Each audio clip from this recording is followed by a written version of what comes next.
السلام عليكم ورحمة الله وبركاته. سومالية ميل الله ميل جوكتان حيس حساب لنا إذين حيس سلام قالي ودي تمسي أنيغو فاتمين عمر waxaan rabaa in idin faa'iideeyo sida caloosh loo yareyn lahaa maadaama waxyaalo badan aan iska kala faa'iideysanay maanta dariiqa waxaan soo bartay wax aad iyo aad u fiican ayaan jeclaystay in idin faa'iideeyo anigana ma aragtay ka soo faa'iiday in uu fiican yahay markaan arkay markaas ayaan jeclaystay in idin faa'iideeyo idinkana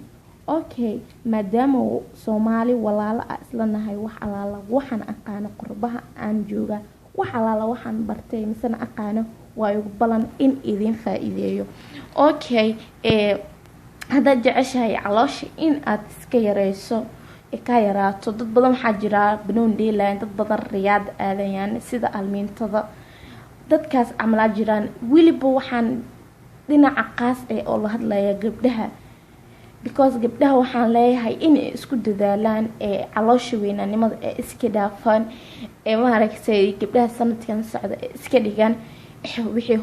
hooyo waa markaas wixii gabdhaha yani ina caay video iska soo duubin laakiin waxaan soo duubay in idin faa'iideeyo bas okay hadda ayaan bilaawayna kan waa u jeedaan waa bac plastic ayaa la dhahaa bacyaalaha kale iyo bacdan isku hal ma aho waad u jeedaa sida isku dhigdhigayso okay kan oo 3 mar calooshaada ku duduubeysa ujeedan si fiican ayaa u taqaaniin kan oo 3 mar ayaa caloosh ku 4 mar 5 mar meelaha siiti camal caloosh ku duubeysa inta ku duwan caloosh ka hor caloosha gadaal u celinaysa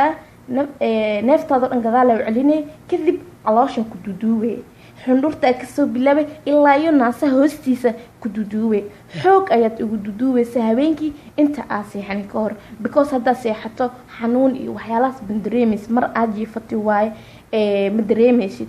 marka habeen walba saas ayaa yeelaysan because waa iska dareemaysan in caloosha ay yaraatay in wax ka nusqaamay because saxarey leedahay dhididee leedahay caloosha dhididka keenay dhididkaas ka soo baxayo waa cajiinta caloosha ku taalo oo dhilaashay okay caloosha marka esas u dhilaasho cajiinteeda wasaqeeda kulli saxaraday soo raacay adi ma dareemaysid bas sida jismigaada ma aragtay oo u nusqaamay calooshaada u yaraatay ka dareemaysa insha Allah waxyaalo badan waan kala faa'iideysan doonaa san ayaa fudud ana ma aragtay basiid oo suubiyan idin leeyahay Soomaaliya wax alla wixii fiican waa in jecelahay in idin faa'iideeyo mar walba إن شاء الله بإذن الله تعالى. السلام عليكم ورحمة الله وبركاته.